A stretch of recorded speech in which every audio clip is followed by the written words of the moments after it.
Sri Lanka has emerge an independent country in 1948। जो leader थे of the Sinhala community sought to secure dominance over government by virtue of their majority। मतलब उन्होंने जो सरकार में अपनी एक जगह बनाई थी, अपनी मेजोरिटी के आधार पर ही बनाई थी, ठीक है। As a result, the democratically elected government adopted a series of majoritarian measures to establish Sinhala supremacy। अब एक बात ये है कि श्रीलंका में जो ये कम्युनिटी है सिन्हाला, ठीक है, ये सर्वाधिक जनसंख्या में थी और इन्होंने अपने ज्यादा होने के को प्लस पॉइंट लेते हुए सरकार के सामने अपनी ये बात रखी कि नहीं भाई, हम मेजोरिटी में है तो आपको हमारी बात माननी पड़ेगी, ठीक है। होता यही है कि हम लोग लोगों की इच्छा अनुसार ही काम करते हैं, ठीक है। तो उन्होंने जो सिन्हाला गवर्नमेंट थी, उन्होंने मेजोटेरियन, ठीक है, इस पॉइंट को दिमाग में रखते हुए इसको वहां के गवर्नमेंट सिस्टम का एक महत्वपूर्ण अंग बना लिया, ठीक है।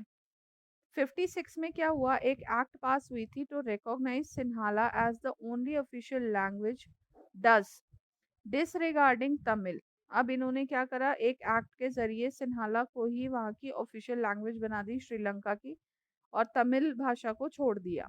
The government followed preferential policies that favored Sinhala applicants for university position and government jobs. A new constitution stipulated that the state shall protect and foster Buddhism।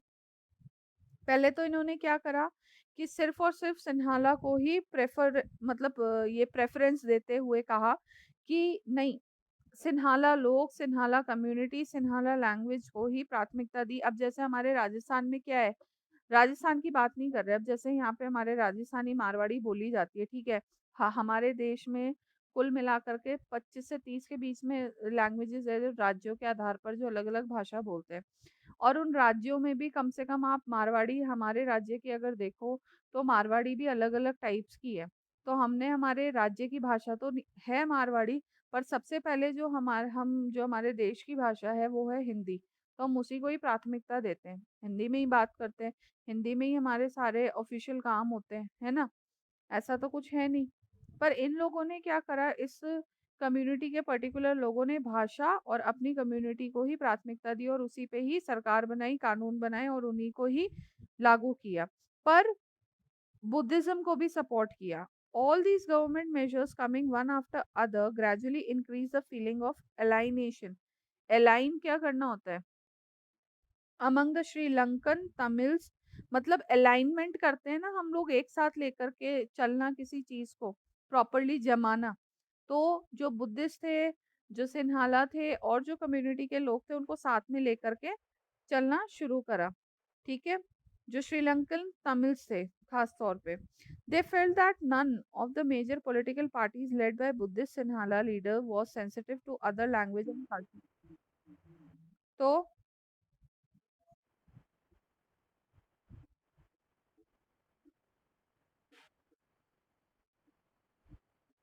अच्छा, एक सेकंड रुको, मैं भी एक मिनट चेक कर लूं, मेरे से गलती हो गई, वेट।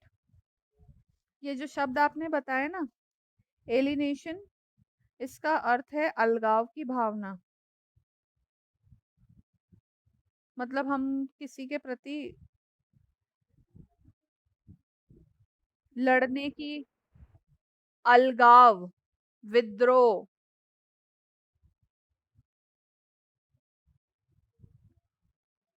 तो अलगाव की भावना अगर व्यक्ति रख रहा है, वो उनको सपोर्ट नहीं कर रहा है, तो लोग घबरा रहे थे कि ये लोग हमें भी, जो पॉलिटिकल लीडर्स हैं वो बिल्कुल भी सपोर्ट नहीं करेंगे, ठीक है।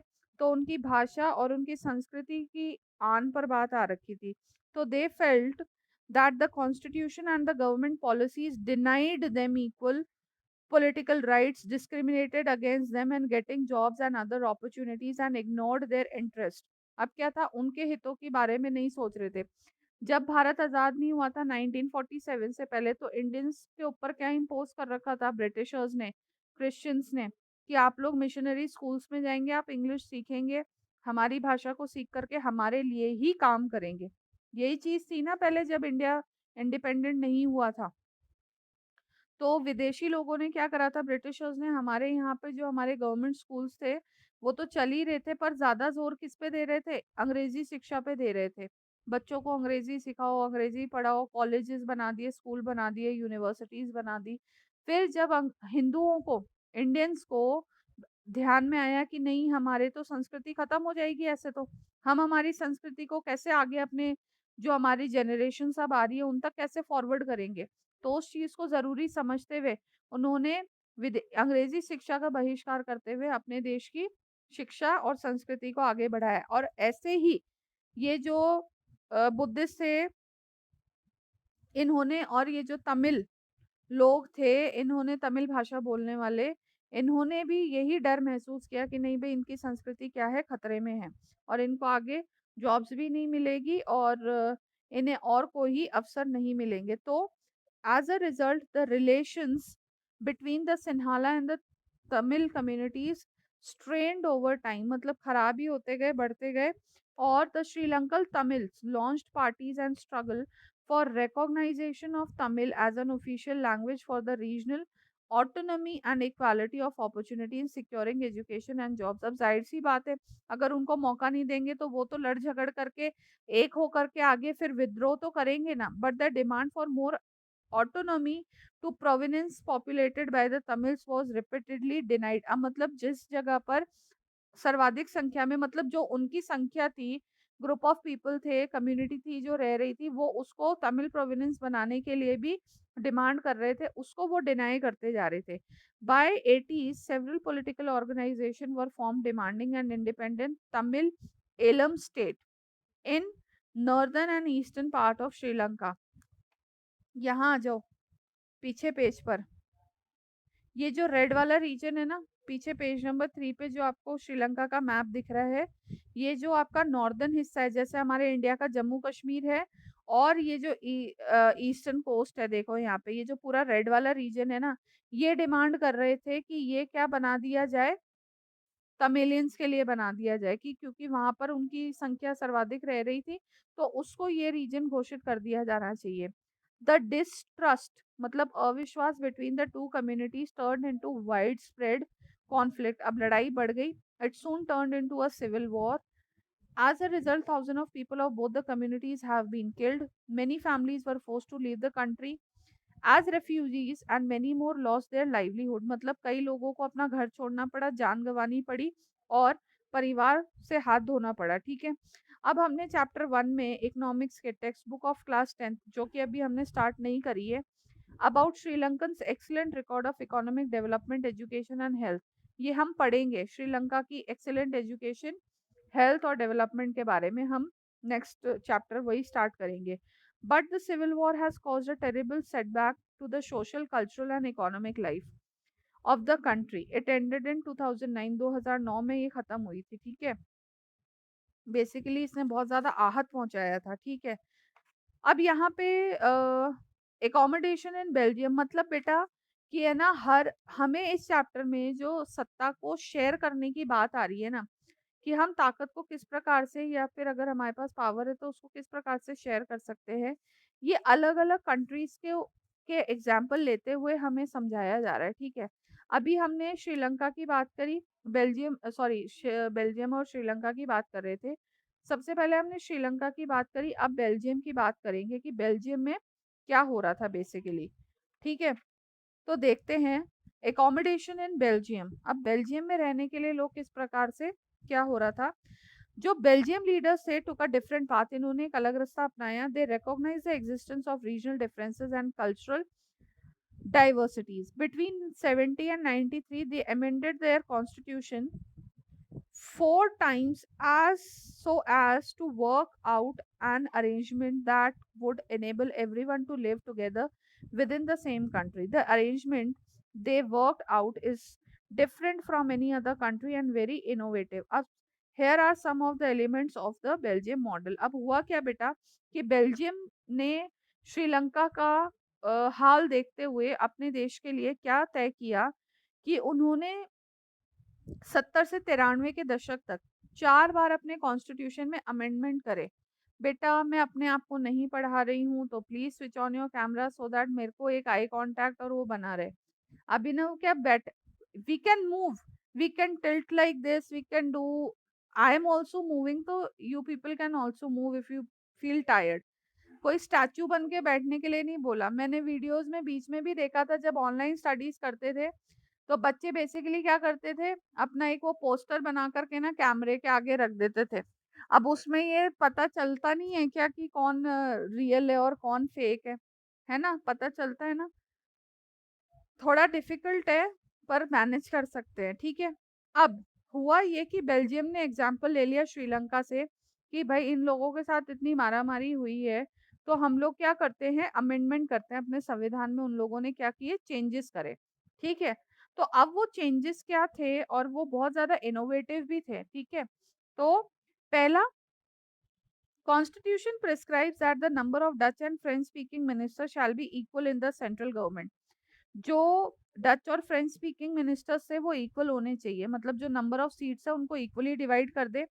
सम special law require the support of majority for members from each linguistic group. अब कुछ स्पेशल कानून भी बनाए गए ताकि वो जो मेजोरिटी ऑफ मेंबर्स थे वो हर अपने भाषा के ग्रुप को दे सके। Thus no single community can make decision on unilaterally, ताकि कोई एक पर्टिकुलर ग्रुप अपनी मनमानी ना कर सके और अपने इच्छा के अनुसार या उनकी सुविधा के अनुसार कानून ना बना सके, ठीक है, या डिसीजन ना ले सके।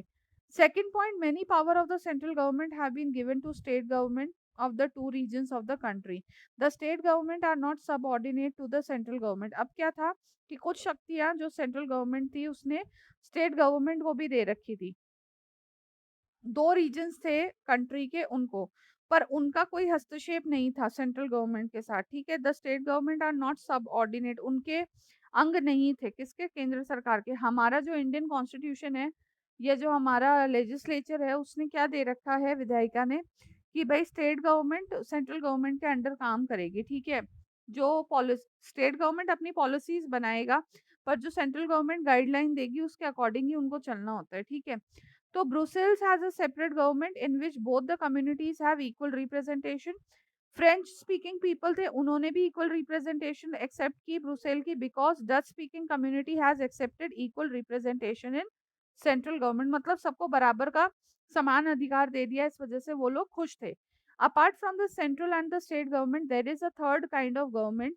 This community government is elected by people belonging to one language community, Dutch, French and German speaking, no matter where they live, कहाँ रहते हैं वो कोई मतलब नहीं है।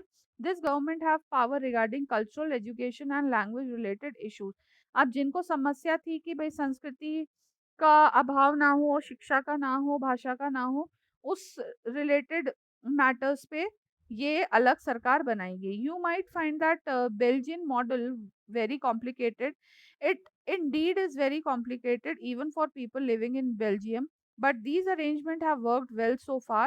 They help to avoid civic strife between people, sorry, between the two major communities and a possible division of country on linguistic line.